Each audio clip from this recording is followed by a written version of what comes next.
ನೋಡ್ತೇನೆ ಒಂದು ಕಡೆಯಲ್ಲಿ ಅಲ್ಲಲ್ಲ ಸಣ್ಣ ಸಣ್ಣ ಸಣ್ಣ ಸಣ್ಣ ಸಣ್ಣ ಪರ್ವತ ಏನು ಗುಯ್ ಗುಯ್ ಗುಯ್ ಅಂತ ಕಾಣ್ತದೆ.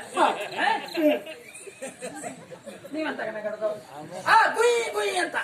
ಆಮೇಲೆ ಸ್ವಲ್ಪ ತಿರುಗಾಟ ಮಾಡಿ ಬರುವಾಗ ಅದೇ ನೊಣಗಳು ಗುಯ್ ಗುಯ್ ಅಂತ ಇದ್ದವು ಪರ್ವತವನ್ನೆಲ್ಲ ನುಂಗಿ ಪೂರೈಸಿದ್ದಾವೆ. ನಾನು ನೋಡ್ಲಿಲ್ವಾ? ಪರ್ವತ ಕಣ್ಣಿಗೆ ಕಾಣ್ಲಿಲ್ಲ. ಹೌದಾ? ನೊಣ ನುಂಗಿ ನುಂಗ್ತದೆ. ನೀನು ಯಾವ ಪರ್ವತವನ್ನು ನೋಡಿದ್ದೀಯೋ ಏನು? ಒಮ್ಮೆ ನುಂಗಿದ್ರು ನುಂಗಬಹುದು, ಜಾನಕ್ಕೆ ಸಿಕ್ಕುವವಳಲ್ಲ. ಆಮೇಲೆ ಇನ್ನೊಂದು ಬರಲಿ. ಇರುವೆ. ಇರುವೆ ಎಂತದ ಇರುವೆ? ದೊಡ್ಡದಾಗಿರುವಂತಹ ಸಮುದ್ರ ಅಂತ ಹೇಳಿದ್ರೆ ಆ ನೀರು ಬತ್ತುವುದಕ್ಕೆ ಸಾಧ್ಯ ಇಲ್ಲ. ಇರುವೆಯೊಂದು ಸಮುದ್ರದ ನೀರನ್ನ ಕುಡಿದು ಬತ್ತಿಸಿದವರು ಬತ್ತಿಸಬಹುದು, ಬತ್ತಿಸುವುದಕ್ಕೆ ಸಾಧ್ಯ ಇಲ್ಲ ಬಿಡ. ಸಾಧ್ಯ ಇಲ್ಲ ಅಂತ ನೀನ್ ಹೇಳ. ಇರುವೆ ಸಮುದ್ರದ ನೀರನ್ನು ಕುಡಿದು ಬತ್ತಿಸುವುದಕ್ಕೆ ಸಾಧ್ಯ ಉಂಟೇನಾ? ನಾನೇ ನೋಡಿದ್ದೇನೆ. ಎಲ್ಲಿ? ನಾನೇ ನೋಡಿದ್ದೇನೆ. ಸಮುದ್ರಕ್ಕೆ ಹೋಗುವ ಅಭ್ಯಾಸ ಅಂತ ಹೇಳಿಲ್ವಾ ಬೆಳಗ್ಗೆ ಎದ್ದವರು? ಯಾವಾಗ್ಲೂ ಸಮುದ್ರದ ಬದಿಯಲ್ಲೇ ನಿನ್ನ ವ್ಯವಹಾರ ಅಲ್ಲ? ಹೌದಲ್ವಾ? ಬೆಳಗ್ಗೆ ಎದ್ದವರು ಹೋಗುದಿಲ್ಲ. ಹಾಗೆ ಒಂದು ಸಾರಿ ಹೋಗಿ ನೋಡ್ತೇನೆ, ಸಣ್ಣ ಇರುವೆ ಸಾಲುಗಳು ಬರ್ತಾ ಆಯ್ತು. ನೀರು ಇರುವೆ ಹತ್ರನೇ. ಆಮೇಲೆ ಸ್ವಲ್ಪ ಹೊತ್ತಿನ ಮೇಲೆ ನೋಡ್ತೇನೆ, ನೀರು ಅಲ್ಲುಂಟು. ಇರುವೆ ಸಾಲು ಇಲ್ಲಿ ಉಂಟು, ನೀರಲ್ಲಿ ಉಂಟು.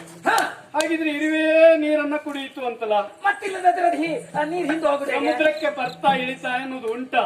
ನೀನ್ ಹಾಗೆ ಹೇಳ್ತೀಯ. ಅದು ಒಮ್ಮೆ ಎಲ್ಲಿಯಾದ್ರೂ ನೀರನ್ನು ಕುಡಿದು ಬತ್ತಿಸಿದ್ರು ಬತ್ತಿಸಬಹುದು, ಜಾನಕ್ಕೆ ಮಾತ್ರ ನಿಮಗೆ ಸಿಕ್ಕುವುದಲ್ಲ. ನಿನ್ನ ಈ ಸಾಕ್ಷಿ ಅಲ್ಲ, ಬೇರೆ ಇನ್ಯಾರುಂಟು ಅಂತ ಬೇಕು, ಇನ್ನೂ ಆಧಾರ ಬೇಕು. ಹೌದೇ? ಚಂದನಮತಿ ಉಷ್ಣವಾದರು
ಅದೆಲ್ಲ ನಮಗೆ ಒಪ್ಪಿಗೆ ಬರುವುದಿಲ್ಲ. ಇನ್ನು ಬೇಕಾದ್ರೂ ಆಧಾರ ಕೊಡ್ತೇನೆ. ಇನ್ನು ಬೇರೆ ಏನುಂಟು ಅದು ಬರಲಿ. ಚಂದನ ಅಂತ ಹೇಳಿದ್ರೆ ಅದು ತಂಪು. ಅದು ಯಾವಾಗ್ಲೂ ಉಷ್ಣವಾಗುವುದಕ್ಕೆ ಸಾಧ್ಯ ಇಲ್ಲ. ಒಮ್ಮೆ ಎಲ್ಲಿಯಾದ್ರೂ ಚಂದನವು ಉಷ್ಣವಾದ್ರೂ ಆಗಬಹುದು, ಆದ್ರೆ ಜಾನಕಿ ಮಾತ್ರ ಸಿಕ್ಕುವಳಲ್ಲ. ಹಾಗೆ ಆಗ್ತದೆ. ಹೆಚ್ಚಿಗೆ ಸರಿ ತಿಂದ್ರೆ ಉಷ್ಣ ಆಗದೆ ಎಲ್ಲಿ ಹೋಗ್ತದೆ? ಯಾರು ಹೇಳಿದ? ಚಂದನವನ್ನು ತಿನ್ನುವುದೇನು? ನೆಕ್ಕುದು. ಅದನ್ನು ತಿಂದಾಗ ಉಷ್ಣ ಆಗ್ತದೆ. ಒಮ್ಮೆ ಆದ್ರೂ ಆಗಬಹುದು, ಜಾನಕಿ ಮಾತ್ರ ಸಿಕ್ಕುವಳಲ್ಲ ಅಂತ ಹೇಳಿದೆ. ಹಾ ಬಿಡು, ಚಂದ್ರನ ಕತೆ ಬಿಡು. ಹಾ. ಅದ ಬೇಡ. ಹಾ. ಚಂದಿರ ಯಾವಾಗ್ಲೂ ಹಾ. ಬಿಸಿ ಆಗುದಕ್ಕೆ ಸಾಧ್ಯ ಇಲ್ಲ. ಚಂದ್ರ ಅವ ಬೇಡ. ತಂಪನ್ನೀವು ಹಾ ಚಂದಿರ. ಚಂದಿರ. ಹ್ಮ್ ಹಾ ಅವ ಎಲ್ಲಿಯಾದ್ರೂ ಹಾ ಬಿಸಿ ಆದ್ರೂ ಆಗಬಹುದು ಚಂದಿರ. ಹಾ. ಜಾನಕಿ ಮಾತ್ರ ಸಿಕ್ಕುವಳಲ್ಲ. ಅಲ್ಲಪ್ಪ, ಈ ಹಗಲು ಹೊತ್ತು ಚಂದ್ರ ಕಾಣ್ತದ ಇಲ್ವಾ? ಕಾಣ್ತದೆ ಒಮ್ಮೆ ಯಾವಾಗ ಒಂದು ಯಾವಾಗ ಯಾವಾಗ ಹೇಳ ನೋಡುವ. ಹಾ? ಅಮಾವಾಸ್ಯೆಯಲ್ಲಿ. ಹಾ, ನಂತರ ಹಾ. ಹಾ? ಹಗಲು ಹೊತ್ತು ಸ್ವಲ್ಪ ಕಾಣ್ತದೆ, ಪರೀಕ್ಷೆ ಮಾಡಿ ನೋಡಿದ್ರೆ ಹಾ. ಚಂದ್ರ ಕಾಣ್ತದೆ. ಹಾ. ಆವಾಗ ಸೂರ್ಯನ ಬಿಸಿಲು ಹಾ. ಅಂದ್ರೆ ಬಿಸಿ ಇದ್ದೇ ಇರ್ತದೆ. ಹಾ. ಅದು ಸೂರ್ಯಂದೇ ಆಗ್ಲಿ ಯಾರಂದೇ ಆಗ್ಲಿ, ಚಂದ್ರನು ಇರ್ತಾನೆ, ಬಿಸಿಯೂ ಇರ್ತದೆ. ಯಾಕಾಗುದಿಲ್ಲ? ಇದು ಒಮ್ಮೆ ಬಿಸಿ ಆದ್ರೂ ಆಗಬಹುದು. ಜಾನಕಿ ಮಾತ್ರ ಸಿಕ್ಕುವಳಲ್ಲ. ಅಲ್ಲ ಮತ್ತೆ ಹಾ. ಕಾಗೆ ಅಂದ್ರೆ ಕಪ್ಪು ಅಲ್ವೇನು? ಕಪ್ಪೆ. ಹೌದು. ಕಪ್ಪು ಕಾಗೆ ಹಾ. ಬಿಳಿ ಕಾಗೆ ಇರುವುದಕ್ಕೆ ಸಾಧ್ಯ ಇಲ್ಲ. ಹಾ. ಎಲ್ಲಿಯಾದ್ರೂ ಕಾಗೆಯು ಬಿಳುಪಾಗಿ ಹೋದರು ನೀನ್ ಅದೆಲ್ಲ ಬೇಡ. ಸಮುದ್ರದ ಬದಿಯಲ್ಲಿ ಹೋದ್ರೆ ಬಿಳಿಕಾಗಿ ನಾನ್ ನೋಡಿದ್ದೇನಪ್ಪ. ಸಮುದ್ರದಲ್ಲಿ ಹಾ. ಅಲ್ಲಿ ಬದಿಯಲ್ಲಿ ಬಿಳಿ ಕಾಗೆ. ಹಾ. ಸಮುದ್ರದಲ್ಲಿರುವ ಬಿಳಿ ಕಾಗೆ ಹೇಗೆ ಹೋಗ್ತದೆ?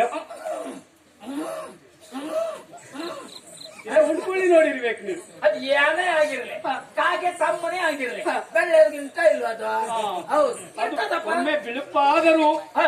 ಜಾನಕಿ ಸಿಕ್ಕುವಳಲ್ಲ. ಅಲ್ಲ ಮತ್ತೆ ಹಾ. ನಾಗರ ಹಲ್ಲಿನ ವಿಷ ಯಾವಾಗಲೂ ವಿಷಯವೇ ಅಲ್ವೇ? ಹೌದು. ಅದು ಅಮೃತ ಆಗುವುದಕ್ಕೆ ಸಾಧ್ಯ ಇಲ್ಲ. ಹಾ, ಆಗುದಿಲ್ಲ ಅಂತಾನೆ. ಎಲ್ಲಿ ಆದ್ರೂ ನಾಗರ ಹಲ್ಲಿನ ವಿಷ ಎನ್ನುವುದು ಅಮೃತವಾದರೂ ಆದ್ರ ಆಗಬಹುದು. ಆಗಿರುತ್ತೇನೋ? ಮೊನ್ನೆ ಮಾರ್ರೆ ನಮ್ಮ ಅಜ್ಜಿಗೊಂದು ಹಾವು ಕಚ್ಚಿತು. ಅದೀಗ ಯಾವ ಹಾವ? ಅದು ಯಾವ ಹಾವು ಅಂತಿಂತದ್ದಲ್ಲಪ್ಪ, ಒಳ್ಳೆ ಹಾವು ಕಚ್ಚಿತ್ತು. ಸಾಯಿಲಿಲ್ಲ, ಎಂತದಾಗ್ಲಿ. ಒಳ್ಳೆ ಹಾವು ಅಂದ್ರೆ ನಾಗರ ಹಾವಿಗೆ ಒಳ್ಳೆ ಹಾವು ಅಂತ ಹೇಳ್ತಾರೆ. ಒಳ್ಳೆ ಹಾವು ಬರ್ತಾ ಇದೆ ಅಂತ ಕೈ ಮುಗಿತಾರೆ. ಕೈ ಹೋಗಿದಿಲ್ವಾ? ಹಾಗಾದ್ರೆ ನಮ್ಮ ಅಜ್ಜಿ ಸಾಯ್ಬೇಕಿತ್ತಲ್ಲ. ಅಜ್ಜಿ ಹಾವು ಕಚ್ಚಿದ್ರು ಸಾಯ್ಲಿಲ್ಲ. ಸಾಯ್ಲಿಲ್ಲಪ್ಪ. ಅಯ್ಯೋ, ನೀರೊಳ್ಳೆ ಕಚ್ಚಿರ್ಬೇಕು ನೀವು. ಅದೇ ನಾನು ಕೇಳಿ ನೋಡ್ಲಿಲ್ಲ. ಅಂದ್ರೆ ಕಚ್ಚಿದ್ರು ಅದು ಅಮೃತ ಆದ್ರೂ ಆಗಬಹುದು. ಅಮೃತವೇ ಆದದ್ದು. ಜಾನಕಿ ಮಾತ್ರ ಸಿಕ್ಕುವಳಲ್ಲ. ಅಲ್ಲ. ಇನ್ನು ಬೇಕಾದ್ರೆ ಯಾವ್ದಾದ್ರು ಬೇಕಾ? ಎಂತದು? ಬೆಕ್ಕಿ ಗತಿ ಕೋಡು ಬಂದರು. ಕೋಡ್ ಬರುದಿಲ್ಲ ಅಂತ ಯಾರು ಹೇಳಿದ್ದು? ಕೋಡ್ ಬರುದಿಲ್ಲ ಅಂತ ಹೇಳಿದವ್ರ ಮಗ ಯಾರು? ಎಲ್ಲ ಬೆಕ್ಕಿಗೆ ಕೋಡು ಬಂದದ್ದು ನೋಡಿದ್ಯಾ? ಎಷ್ಟನೇ ಅದ್ಭುತ ಆಗಿದೆ. ಅಯ್ಯಯ್ಯೋ, ಬೆಕ್ಕು ಹಾಲು ಕುಡಿಯುವಾಗ ಎರಡು ಕೋಡು ಹಾಲು ಕುಡಿತಾ ಉಂಟು, ಎರಡು ಕೋಡ್ ಮೇಲೆ ಕಾಣ್ತಾ ಉಂಟು. ಗೊತ್ತುಂಟಾ? ನಾನೇ ನೋಡಿದ್ದು. ಕಣ್ಣು ಮುಚ್ಚಿಕೊಂಡು ಹಾಲು ಕುಡಿತದೆ. ಹಾಗಿದ್ರೆ ಆ ಕೋಡು ಬಲ ಇಲ್ಲ ಬಹುಶಃ, ಅಲಗಾಡ್ತದೆ ಬಹುಶಃ. ಚೂರು ಹೀಗೆ ಆಗ್ತದೆ. ಹೌದಾ? ಕೋಡಲ್ಲ ಬಿಡು. ಮತ್ತೆ ಒಮ್ಮೆ ಕೋಡು ಬಂದರೂ ಬರಬಹುದು. ಜಾನಕಿ ಮಾತ್ರ ಸಿಕ್ಕುವಳಲ್ಲ. ಇನ್ನೇನಾದ್ರೂ ಉಂಟಾ? ಸಕ್ಕರೆಯು ಕೈ ಹಾಕಿ ಹೋದರು. ಯಾಕಾಗುದಿಲ್ಲ? ಸಕ್ಕರೆ ಕೈ ಆಗಿದುಂಟ. ಈಗ ನಿನಗೆ ಒಂದು 2 ಚೀಲ ಸಕ್ಕರೆ ತಂದು ಅಂದ್ರೆ ಸಾಯಿ, ಎಷ್ಟು ತಿಂತೀಯ? ಆಮೇಲೆ ಕೈಯೇ ಆಗುದು. ಅವ್ರಿಗೆ ಗೊತ್ತುಂಟು, ಹೌದಾ ಅಲ್ವಾ? ತಿನ್ಲಿಕ್ಕಾಗ್ತದ? ಆಗುದಿಲ್ಲ. ಅದು ಕೈ ಹಾಗೆ ಆಗ್ತದೆ. ಹೆಚ್ಚಾಗಿ ಎಂಬುದಾಗಿ ಬಿಡುವುದು ಅಲ್ಲಪ್ಪ, ತಿನ್ಲಿಕ್ಕೆ ಕೈ ಹಾಕಿ ಬಿಡುದು. ಹೌದಾ? ಹೌದೌದೌದು. ಒಮ್ಮೆ ಅದು ಕೈ ಆದ್ರೂ ಆಗಬಹುದು. ಜಾನಕಿ ಮಾತ್ರ ಸಿಕ್ಕುವಳಲ್ಲ. ನಮ್ಮ ಪ್ರಯತ್ನ ಎಲ್ಲ ನಾವು ಮಾಡಿದ್ದೇವೆ, ಆದ್ರೆ ಅವಳನ್ನು ಒಲಿಸುವುದಕ್ಕೆ ನಮ್ಮಿಂದ ಸಾಧ್ಯ ಆಗ್ಲಿಲ್ಲ. ಹೌದಲ್ಲ? ನೀವು ಮತ್ತು ಒಲಿಸಬೇಕು ಅಂತ ಹೇಳ್ತೀರಿ ಅಂತ ನಾವು ಊರು ಬಿಟ್ಟೆ ಹೋಗ್ತೇವೆ. ಏನ್ ಮಾಡುವುದು? ಹಾಗಾದ್ರೆ ನಮ್ಮ ಜನ ಅಂತ ನಾವು ಇವರನ್ನು ಬಿಟ್ಟಿದ್ದು ಅನುಕೂಲ ಸ್ತ್ರೀಯರನ್ನೆಲ್ಲ ಕರ್ಕೊಂಡು ಬಂದ್ರೆ ಹೌದು, ಅವ್ರಿಗೆ ಒಬ್ರಿಗೂ ಮಾತಾಡ್ಲಿಕ್ಕೆ ಬರುವುದಿಲ್ಲ. ಏನೇನೋ ಹೇಳಿ ಹೋದ್ರು. ಅವಳ ಮಾತಿಗೆಲ್ಲ ಮರುಳಾಗುವವಳು ಜಾನಕಿ ಅಲ್ಲ. ಅಲ್ಲ, ಹಾಗಂತ ತಿಳುವಳಿಕೆ ಉಳ್ಳವಳು ಇವಳನ್ನು ಬಿಟ್ರೆ ಇವಳಿಂದ ಯಾವ ಪ್ರಯೋಜನ ಆಗಲಿಲ್ಲ. ಪ್ರಯೋಜನ ಆಗಬೇಕು ಅಂತಾದ್ರೆ ಆದ್ರೆ ನಾನೇ ಮಾತಾಡಿಸಬೇಕು. ಅವಳು ಮಾಡುವುದು ಈಗ ಏನಾಯ್ತು ಪರಿಸ್ಥಿತಿ ಗೊತ್ತುಂಟ? ಆಳು ಮಾಡುವುದು ಹಾಲು, ಮಗ ಮಾಡುವುದು ಮಜ್ಜಿಗೆ. ಮಗ ಮಾಡುವುದು ಮಧ್ಯಮ, ತಾನು ಮಾಡುವುದು ಲೇಸು. ಹೌದಲ್ಲ? ಹೌದೌದು. ಆ ಪ್ರಯತ್ನವನ್ನು ನಾನು ಮಾಡಿಕೊಳ್ಳುತ್ತೇನೆ. ಓ ಸೀತೆ, ಆಕೆ ಸಮೀಪದಲ್ಲಿ ನಿಂತು ಆಕೆ ಸಮೀಪದಲ್ಲಿ ನಿಂತು ಮಾತನಾಡಿಸಿ ನೋಡುವೆನು. ಆಸೆಯು ಸರ್ವಾಭರಣಗಳ ಪೆಟ್ಟಿಗೆಯ ಮುದ್ರಿಸಿ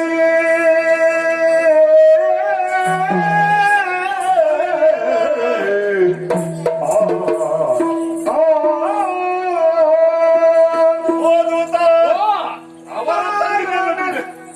ಆಗಿತಲ್ ಬಾಳೆ